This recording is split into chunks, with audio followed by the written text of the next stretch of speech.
함께 보실 말씀은 마태복음 22장 15절에서 22절 말씀입니다.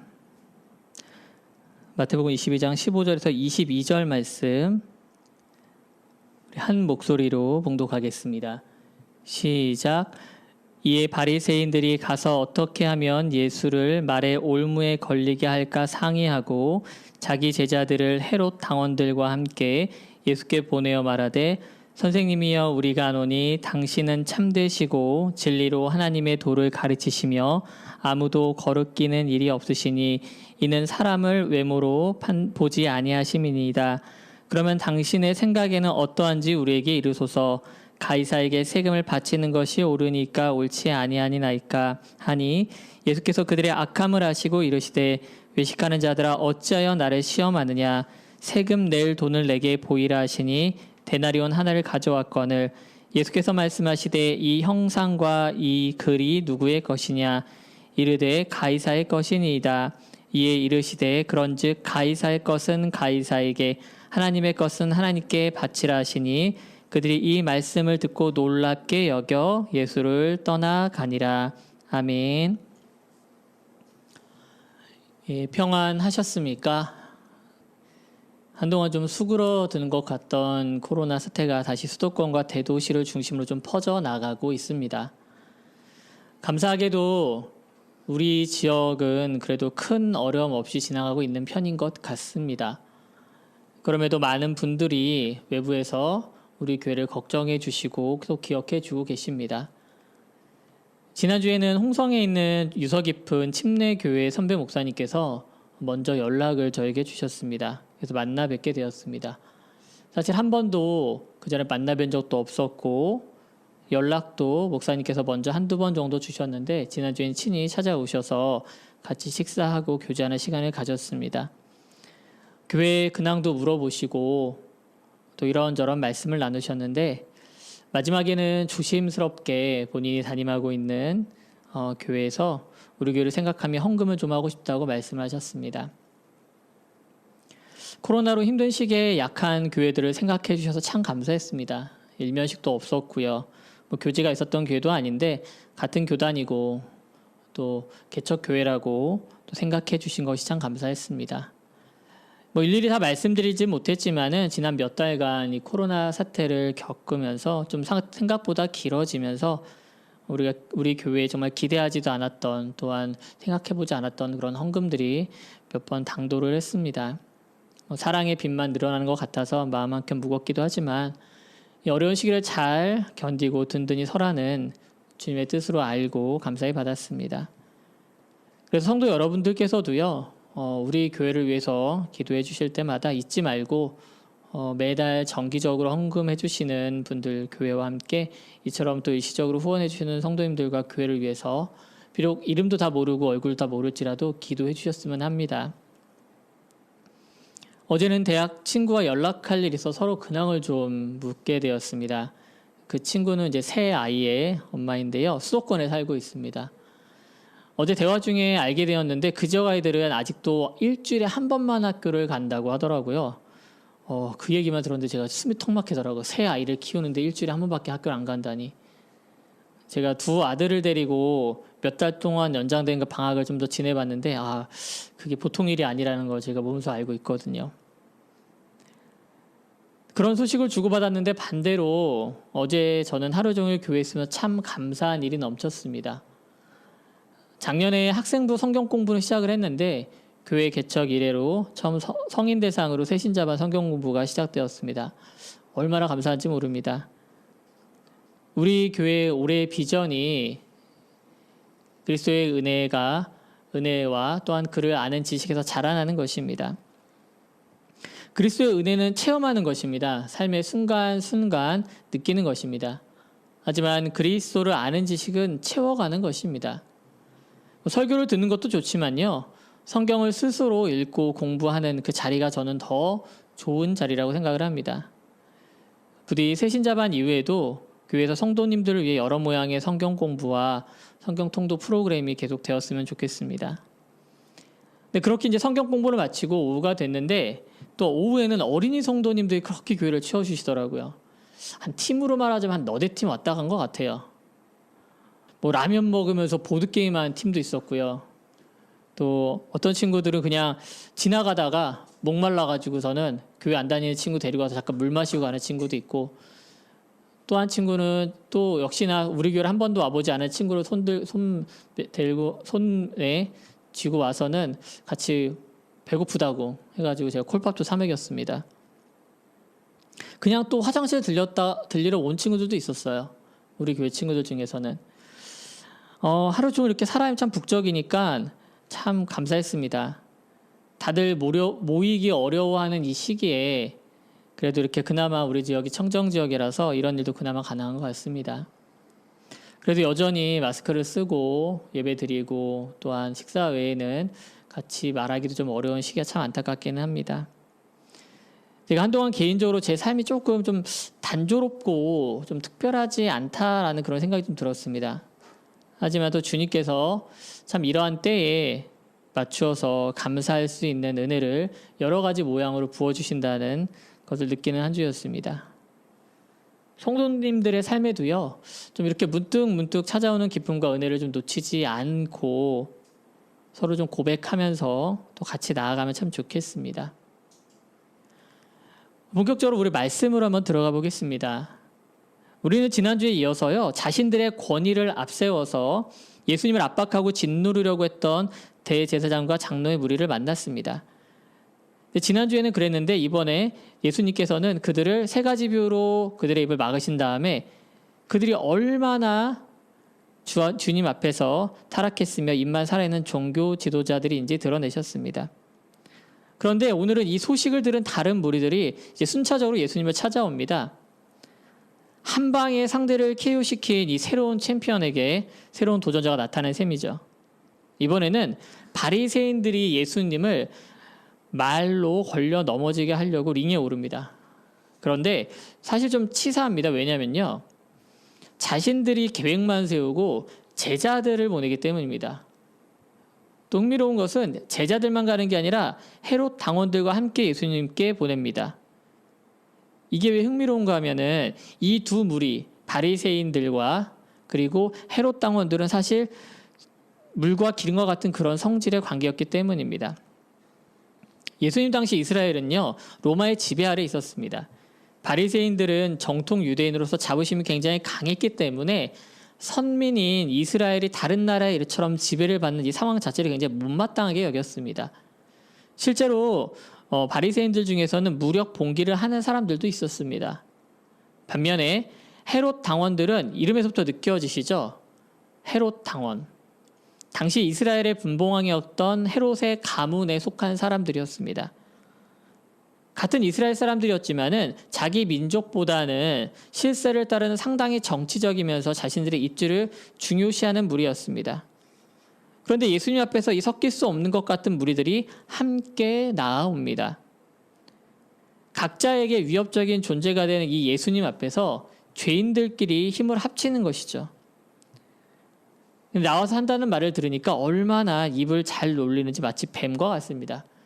예수님께 나오면서 뭐라고 합니까? 오늘 본문 22장 16절 말씀을 세 번역으로 읽어드리겠습니다. 그런 다음에 그들은 자기네 제자들을 헤롯 당원들과 함께 예수께 보내어 이렇게 묻게 하였다. 선생님, 우리는 선생님이 진실한 분이시고 하나님의 길을 참되게 가르치시며 아무에게도 매이지 않으시는 줄 압니다. 선생님은 사람의 겉모습을 따지지 않으십니다. 진정성이라고는 하나도 느껴지지 않습니다. 사실 이 말 자체는 진리죠. 예수님은 진실하시죠. 참되게 가르치십니다. 또한 누구를 두려워해서 말을 못한다거나 겉모습으로 판단하는 분이 아니신 줄 우리도 알고 있습니다. 그런데 도리어 그런 말을 하는 사람들, 그리고 그 말을 시키는 사람들, 바리새인들과 헤롯 당원들은 아닙니다. 그들은 겉으로는 진실한 척하지만 속은 썩었고 자기들만 천국에 못 들어가는 게 아니라 다른 사람들도 못 들어가게 왜곡된 말로 가르칩니다. 얼마나 외식적이며 가식적인지 겉모습만으로 드러내는 것만 중요하게 여기는 그런 사람들이었습니다. 그 간사한 혀로 바로 질문을 던집니다. 가이사에게 세금을 바치는 것이 옳습니까? 아닙니까? 이 질문에는 그런데 딜레마가 있습니다. 왜냐하면요, 바치는 것이 옳다라고 하면 동족인 이스라엘 사람들을 적으로 돌리게 되는 것입니다. 그러나 바치는 것이 옳지 않다고 말하면 당장이라도 로마 군병들에게 잡혀가서 반역죄로 죽게 됩니다. 바리새인들은 내심 사실은 내지 말자는 입장이었습니다. 아까 말씀드린 것처럼. 그런데 또 헤롯 당원들은 이 문제에 대해서는 당연히 황제에게 세금이 내는 것이 옳다고 믿는 그런 부류였습니다. 바리새인들은 이제 예수님께 말의 올무를 놓았고 왼발이든 오른발이든 그냥 내딛기만 하면 낚아챌 준비를 하고 있었습니다. 그러나 예수님은 그들의 질문 속에 담겨있는 그들의 악함을 보셨다고 말합니다. 예수님의 권위에 도전하는 이 죄인들은 선하신 주님을 시험할 생각밖에 없습니다. 예수님은 대답하지 않으시고 세금으로 내는 동전인 데나리온 하나를 가져오라고 시킵니다. 사람들이 가져오자 그들에게 예수님께서 되묻습니다. 자, 이 동전에 새겨져 있는 형상과 적힌 글자는 누구를 가리키느냐? 당시 데나리온은요, 로마에서 만든 동전입니다. 거기에는 가이사의 초상화가 그려져 있습니다. 그리고 거기에는 글씨로 가이사, 신의 아들이라고 적혀 있습니다. 유대인들은 우상을 만들지 말라라는 이 10계명을 어기는 것으로 그 동전을 보았습니다. 굉장히 불경스러운 동전이죠. 그래서 평소에는 만지려고 하지도 않았습니다. 그래서 가급적이면은 정말 세금을 내야 하는 공식적인 상황에서만 사용했고 평상시에 물건을 사고 판다거나 일상생활에서는 자체적으로 만든 통화를 사용했습니다. 예수님의 질문에 사람들은 답합니다. 가이사의 것이 동전에 있습니다. 맞죠? 가이사의 형상이 그려져 있고 가이사의 글씨가 써 있습니다.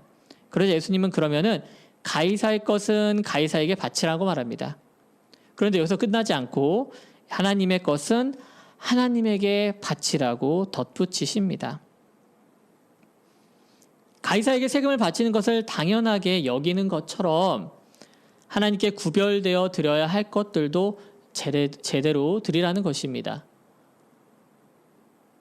이는 같이 손잡고 나온 두 무리들에게 각각 송곳처럼 찌르는 대답이 됩니다.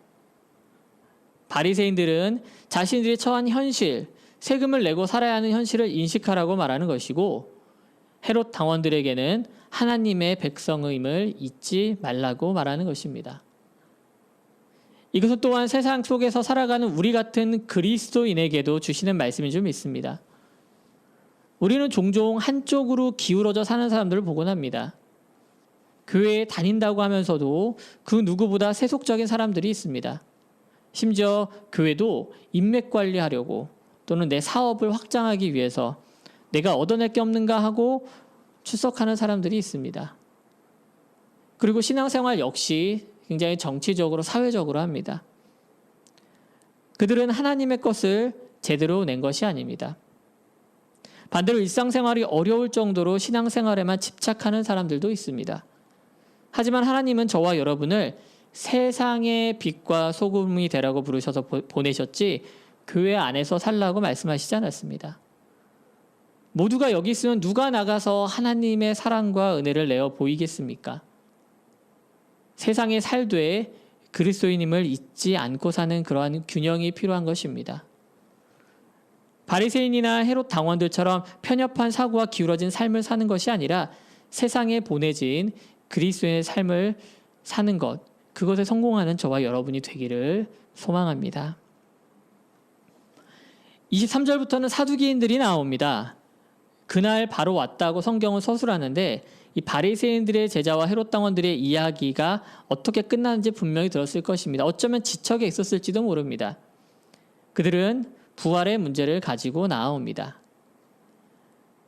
바리새인들과 다르게 사두개인들은 부활 그 자체를 믿지 않았습니다. 그래서 나름대로 부활을 무너뜨릴 이야기를 준비해 왔습니다. 당시 결혼 풍습에는 수혼 제도라는 게 있었는데요. 결혼 이후에 아내와 남편 사이에 아이가 아직 없는데 남편이 먼저 죽는 경우에 후손을 얻기 위해서 남겨져 있는 다른 형제와 결혼하는 제도입니다. 신명기 25장 5절에서 6절 말씀 읽어드리겠습니다. 형제들이 함께 사는데 그중 하나가 죽고 아들이 없거든 그 죽은 자의 아내는 나가서 타인에게 시집가지 말 것이요 그의 남편의 형제가 그에게로 들어가서 그를 맞이하여 아내로 삼아 그의 남편의 형제된 의무를 그에게 다 행할 것이요 그 여인이 낳은 첫 아들이 그 죽은 형제의 이름을 잊게 하여 그 이름이 이스라엘 중에서 끊어지지 않게 할 것이니라. 수혼제도라고 하는 것은 이 후손이 끊어지는 것을 방지하여서 가문을 잇고 또한 가문의 자산을 지키는 기능을 했습니다. 또한 아이 없이 남겨진 여자를 보호하는 역할도 같이 했습니다. 사두개인들은 모세의 권위를 언급하면서 이 수혼제도로 예수님에게 올무를 놓으려고 합니다. 왜냐하면 사두개인들은 성경 전체, 구약 전체를 믿는 것이 아니라 바로 이 모세 오경만을 권위 있게 보았기 때문입니다. 그래서 부활에 대한 이야기가 나오는 구약의 후대 성경들, 모세 오경을 제외한 나머지 성경들은 믿지 않았습니다. 그들은 아직 일어나지도 않은 일을 가정합니다. 7형제가 있었는데 마지에게 시집 온 사람이 있었습니다. 그런데 그 마지가 상속자 없이 죽게 됩니다. 그래서 그 결혼해서 온 여자가 다음 동생과 결혼했는데 역시 아이를 낳지 못했습니다. 그런 식으로 모두 7형제가 아이 없이 죽고 그 여자마저 죽게 되었습니다. 그러면 부활이 있다고 하셨는데 부활하고 나면은 이 여자는 누구의 아내라고 해야 됩니까? 라는 것이 그들의 질문이었습니다. 언뜻 보면 질문이 굉장히 기발합니다. 모두와 결혼을 했고 어느 누구의 아이도 낳은 것이 아니니까 참 판단하기가 쉽지 않습니다. 하지만 우리가 지금 잠깐 이렇게 고민했듯이 그 상황에 몰입해서 누구의 아내가 돼야 되는지 판결하려고 하는 순간 우리는 실수하는 것입니다. 예수님은 아예 이것에 발도 담그지 않으시고 질문 그 자체가 오류라고 지적하십니다. 마태복음 22장 29절 말씀입니다.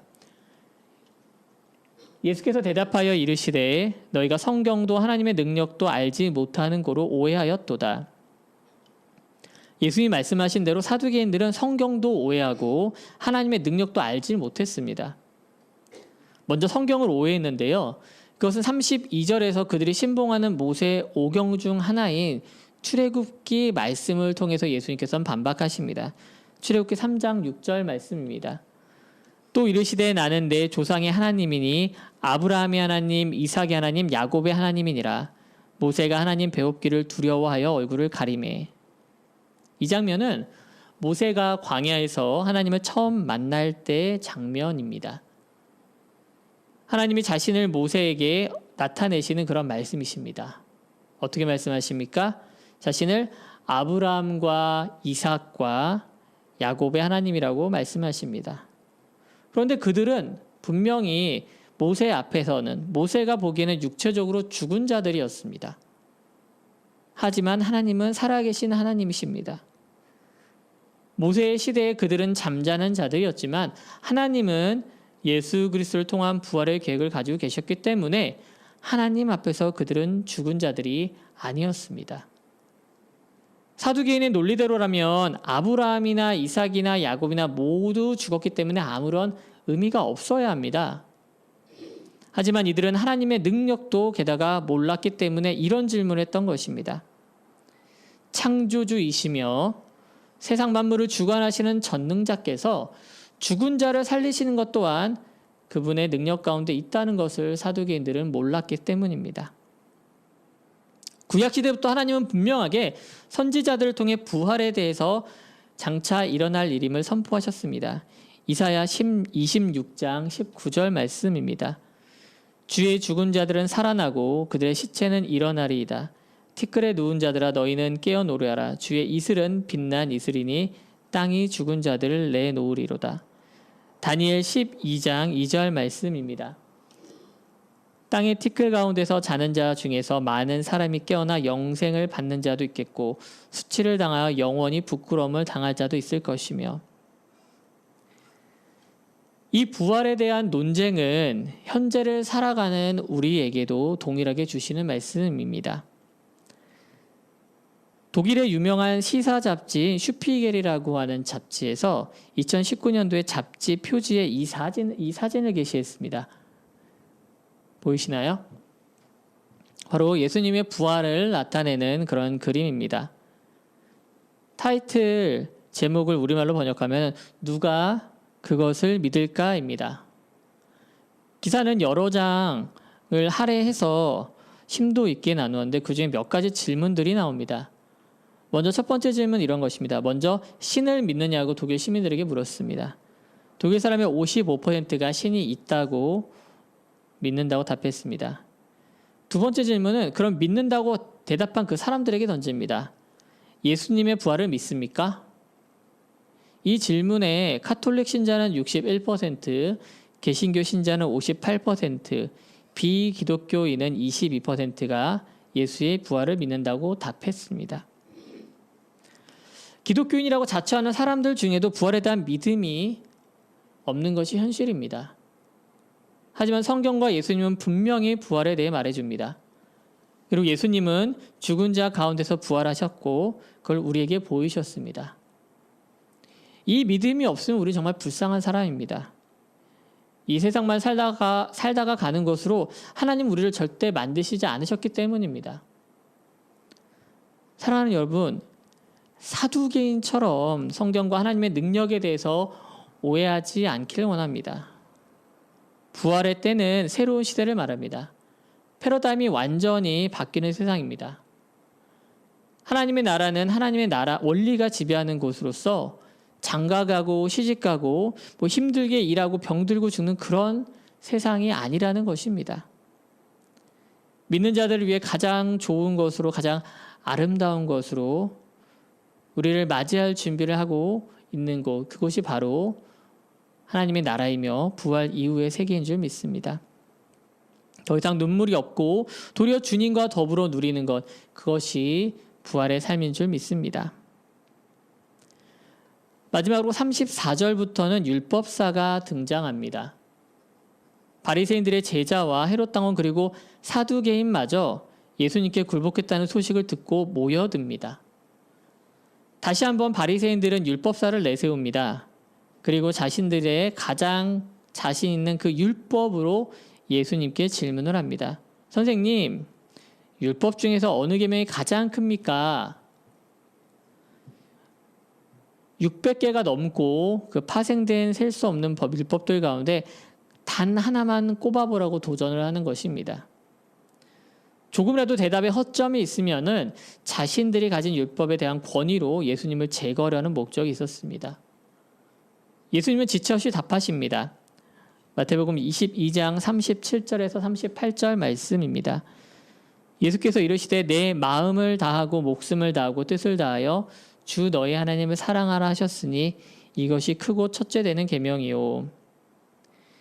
이 말씀은 신명기 6장에 있는 말씀으로 일명 쉐마라고 합니다.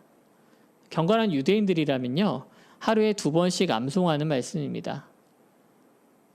마음과 목숨과 온 뜻을 다하여 하나님을 사랑하는 것이 가장 첫 번째라고 말씀하십니다. 이대로 끝내도 사실은 충분한 답변이 되었을 텐데 예수님은 이번에도 그냥 끝내지 않으시고 말을 이어가십니다. 22장 39절에서 40절 말씀입니다. 둘째도 이와 같으니 내 이웃을 내 자신과 같이 사랑하라 하셨으니 이 두 계명이 온 율법과 선지자의 강령이니라. 둘째도 이와 같다는 것을 전제로 하셔서 처음에 말한 율법과 동등한 것을 먼저 말씀하십니다.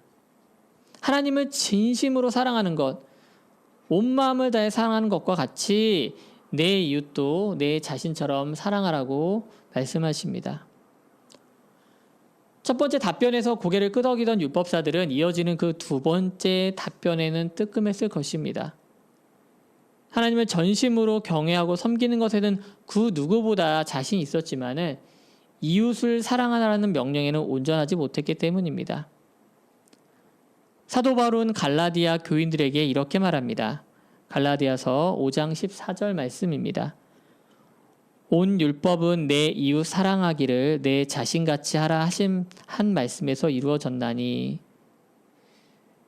율법의 시작이 하나님을 사랑하는 것이었다면 율법의 완성은 이웃을 사랑하는 것임을 믿으시기 바랍니다. 저와 여러분이 그리스도인 된 것은 전적인 하나님의 은혜입니다.